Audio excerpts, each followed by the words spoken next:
Rachel worked long hours at a small diner on the edge of town.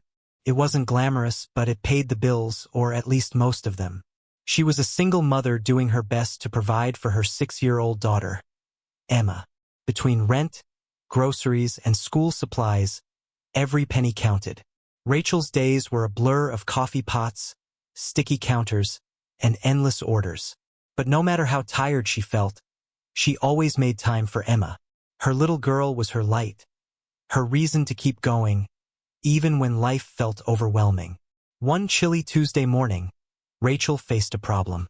Her usual babysitter had called in sick, and she had no one else to watch Emma. Desperate, she decided to bring her daughter to work with her. "Now remember," Rachel said as they walked into the diner, "stay close to me, okay? And if you get bored, there's paper and crayons in my bag." Emma nodded eagerly, clutching her favorite stuffed bunny. "I'll be good, Mommy." The diner was already bustling when they arrived. Customers filled nearly every booth, chatting over plates of pancakes and steaming cups of coffee. Rachel tied her apron around her waist and got to work, keeping one eye on Emma as she darted between tables, refilling drinks and dropping off food. For a while, everything seemed fine. Emma sat quietly in a corner booth, coloring pictures and humming softly to herself. Rachel glanced over occasionally, relieved to see her daughter content. But then, something unexpected happened. A well-dressed man walked into the diner, a rarity in this part of town. He looked out of place among the regulars, wearing a tailored suit and carrying a leather briefcase. His sharp features and piercing blue eyes drew attention, but he seemed lost in thought as he slid into a booth by the window. Rachel approached him with her notepad, ready to take his order. "What can I get for you?" she asked politely. "Just coffee. Black," he replied, barely looking up from his phone. As Rachel turned to leave, she heard the sound of tiny footsteps behind her, and then a voice that made her blood run cold. "Daddy!" Rachel spun around just in time to see Emma running toward the man, her arms outstretched. Before Rachel could stop her, Emma threw herself into his lap, hugging him tightly. The man froze, staring down at the little girl in shock. Rachel's heart sank. This wasn't possible. Was it? Time seemed to freeze as Rachel stood there, her notepad slipping from her fingers and fluttering to the floor. Her mind raced, trying to make sense of what was happening. "Daddy!" Emma repeated, hugging the man even tighter. "I missed you." The man, Michael Reynolds, looked completely stunned. His eyes darted between Emma's smiling face and Rachel's horrified expression. I'm sorry," he stammered, gently prying Emma off his lap. "I think there's been a mistake. I don't have any children." Rachel felt her stomach drop. She quickly rushed over, scooping Emma into her arms. "I'm so sorry," Rachel said, her voice trembling. "She must be confused. Please forgive her." Emma squirmed in Rachel's arms, looking confused. "But Mommy, it's Daddy. He came back." Michael frowned, his brow furrowing as he studied the little girl. There was something eerily familiar about her wide eyes and bright smile. They reminded him of someone, though he couldn't quite place who. "Wait," Michael said slowly, glancing at Rachel. "Is there something you're not telling me?" Rachel hesitated, her heart pounding. This wasn't how she'd imagined this moment, if she'd ever let herself imagine it at all. "Can we talk outside?" she asked quietly, avoiding his gaze. Michael nodded, still looking bewildered. "Of course." Rachel carried Emma to the corner booth where she had been coloring earlier. "Sweetheart, stay here for a minute, okay? Finish your picture while I talk to..." She trailed off, unsure how to refer to him. "Daddy," Emma offered innocently. Rachel forced a tight smile. "Just stay here, okay?" Once Emma was settled, Rachel led Michael to a quiet spot near the diner's entrance. Her hands trembled as she crossed her arms, bracing herself for what came next. "That little girl," Michael began, his voice low but intense. "She called me Dad." "Why?" Rachel took a deep breath, knowing there was no way out of this now. "Her name is Emma. She's 6 years old. And she's yours." Michael staggered back as if struck. "Mine?" What do you mean, she's mine? We were together once, Rachel explained softly. Years ago, just briefly. Afterward, I found out I was pregnant, but I didn't know how to reach you, or even if you'd want to be involved. So I raised her on my own. Michael stared at her, his mind racing. Memories of their brief relationship came flooding back. A summer fling that had ended abruptly when his career took off. At the time, he'd assumed it was just a fleeting connection. He never dreamed it had resulted in something so profound. You never told me, he said finally, his voice heavy with emotion. I didn't know how, Rachel admitted, tears welling up in her eyes. I was scared. Scared you wouldn't care, or worse, that you'd try to take her away from me. Michael ran a hand through his hair, clearly overwhelmed. I can't believe this. I have a daughter. Before either of them could say more, Emma appeared beside them, tugging on Rachel's sleeve. Mommy, why are you crying? She asked, her big eyes filled with concern. Rachel knelt down, wiping her tears away. It's okay, sweetheart. Everything's going to be okay. Michael watched the exchange, his heart breaking and swelling at the same time. For the first time in years, he realized what truly mattered, and he wasn't about to walk away without fighting for it. Rachel stood frozen, her heart pounding as she watched Michael process the revelation. Emma clung to her leg, oblivious to the weight of the moment, while Michael struggled to find his words. I don't understand, he said finally, his voice strained. Why didn't you tell me? Didn't I deserve to know? Rachel sighed deeply, guilt washing over her. It wasn't that simple, she admitted. When I found out I was pregnant, we'd already gone our separate ways. You were focused on your career, building your company, and I didn't want to disrupt that. But still, Michael pressed, his tone tinged with frustration. You could have reached out. A letter, a call, anything. Do you know what it feels like to learn you have a child after 6 years? Yes, I do, Rachel shot back, her own emotions bubbling to the surface. Because for 6 years, I've been doing this alone. Every late night, every missed paycheck, every time she cried for something I couldn't give her. It was all on me. And now you're here, acting like I owed you some kind of explanation. Michael winced at her words, realizing how selfish he sounded. He took a step back, running a hand through his hair as he tried to calm himself. I'm sorry, he said quietly. That came out wrong. I'm not angry at you. I'm angry at myself. For not being there. For not knowing.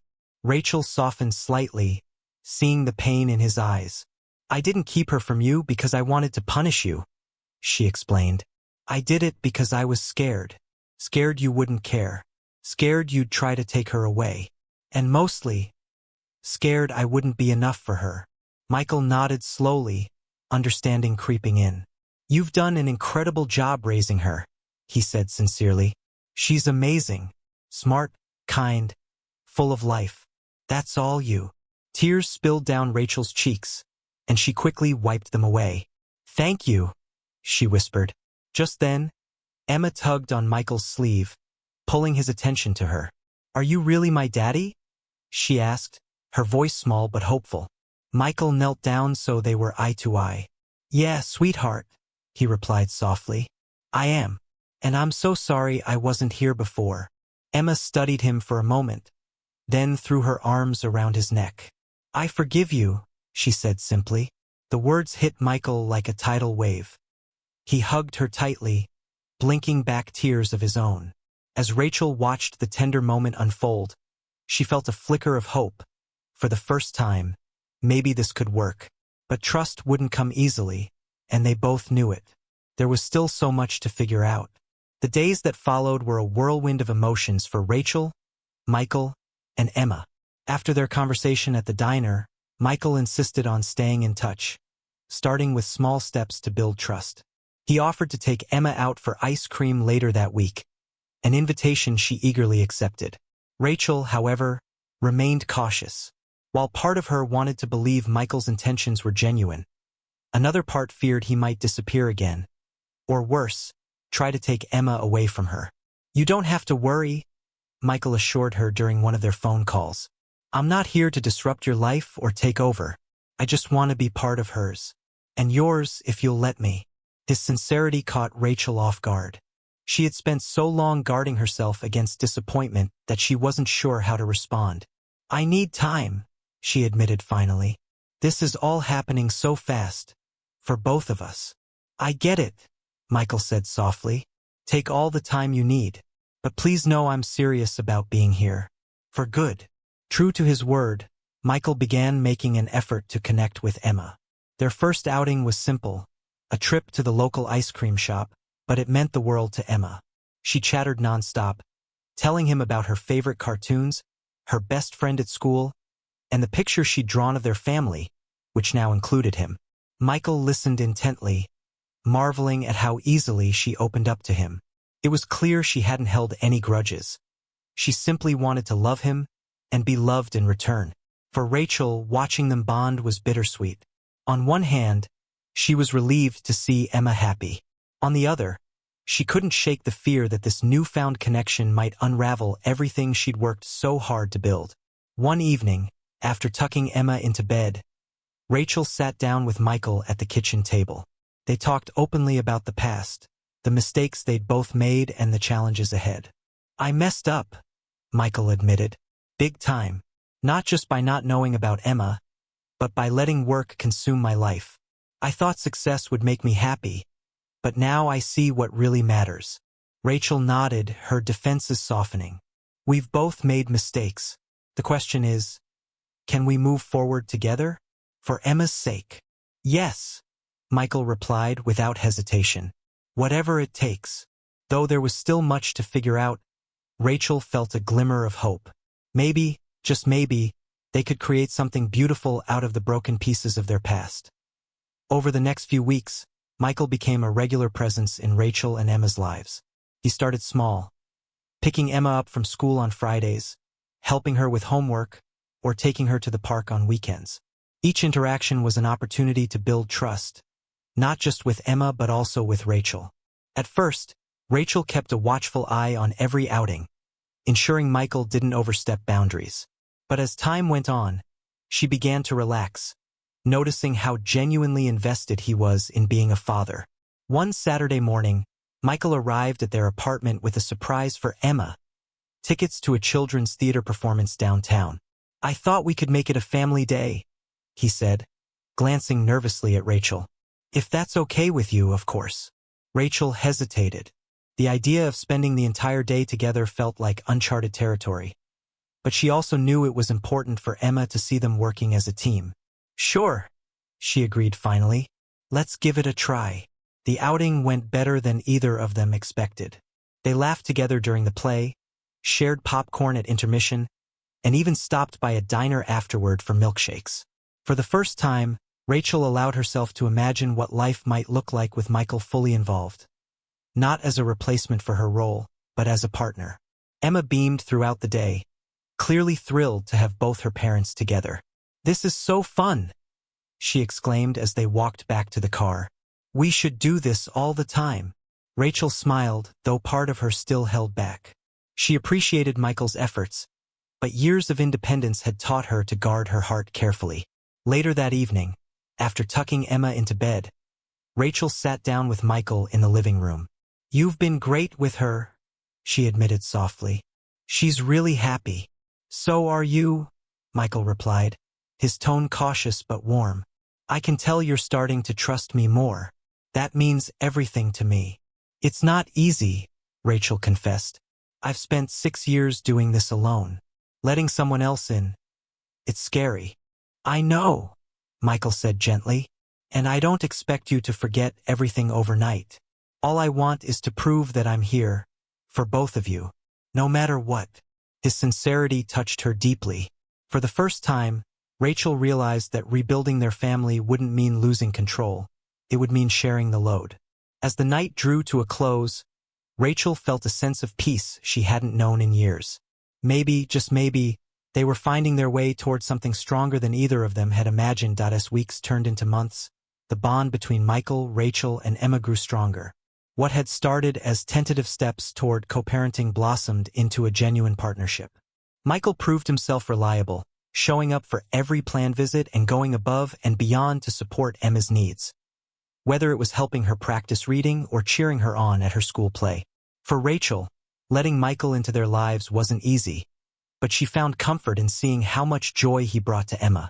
Together, they navigated the challenges of blending their worlds, learning to communicate openly and prioritize what mattered most: Emma's happiness. One evening, after putting Emma to bed, Rachel and Michael sat down to discuss future plans. "I've been thinking," Michael began hesitantly. "Emma deserves stability, a real family dynamic where she feels secure with both of us. I'd like to take more responsibility, maybe even share custody, if you're comfortable with that." Rachel paused, considering his words carefully. It was a big step, one that required trust she hadn't fully extended yet. "I appreciate your intentions," she said slowly, "but we need to think about what's best for her. She's adjusted so well because things have been consistent. If we change too much too fast, it might confuse her." "You're right," Michael agreed. "We'll take it slow, whatever you think is best." Rachel nodded, appreciating his willingness to listen. "What I do know is having you around has made a difference for all of us. You've stepped up in ways I never expected." Michael smiled softly. "Thank you for giving me the chance. I won't let you down." Their newfound rhythm soon became a routine. Weekends were split between Rachel's apartment and Michael's spacious home, allowing Emma to experience the best of both worlds.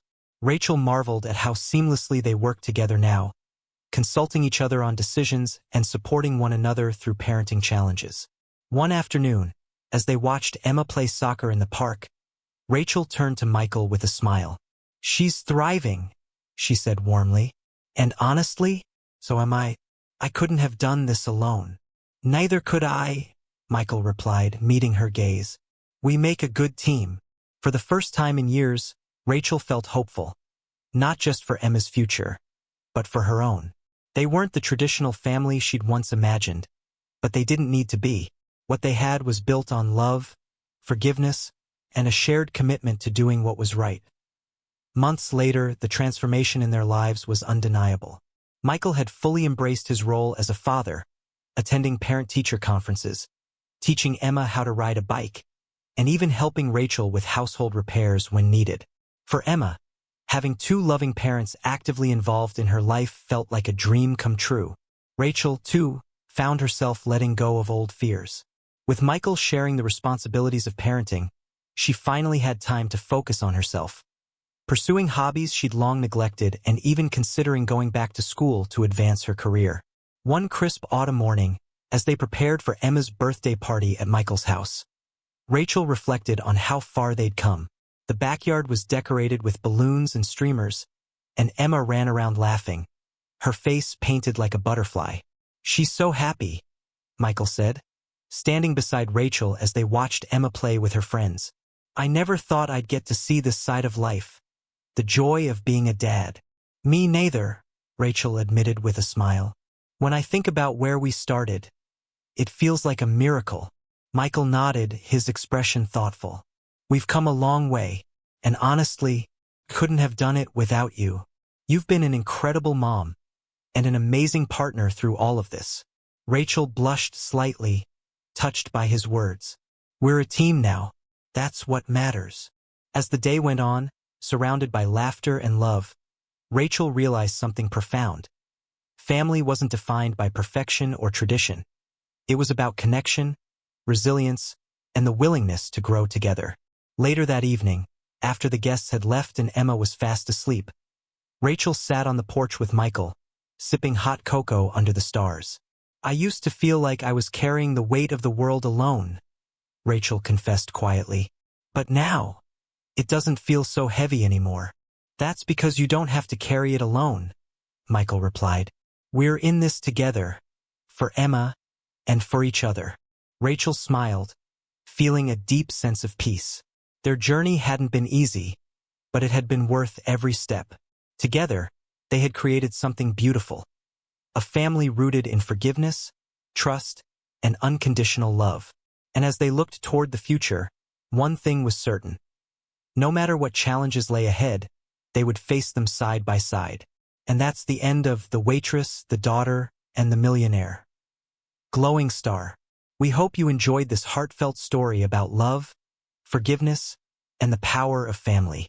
Rachel, Michael, and Emma's journey reminds us that second chances are possible when we choose to face the past with honesty and build a future with compassion. Now, we'd love to hear from you. What did you think of the story? Did it inspire you or tug at your heartstrings? Where are you watching from? If this story resonated with you, don't forget to subscribe for more tales that celebrate humanity, resilience, and the beauty of relationships. Every subscription helps us continue bringing these stories to life and lets us know you'd like to see more. Lastly, drop a comment below and share. Sparkles, what was your favorite moment in the story? Sparkles, have you ever experienced a situation where forgiveness or second chances changed everything? Thank you so much for joining us on this emotional journey with Rachel, Michael, and Emma. Your support means the world to us, and we can't wait to share more meaningful stories with you soon. Red Heart.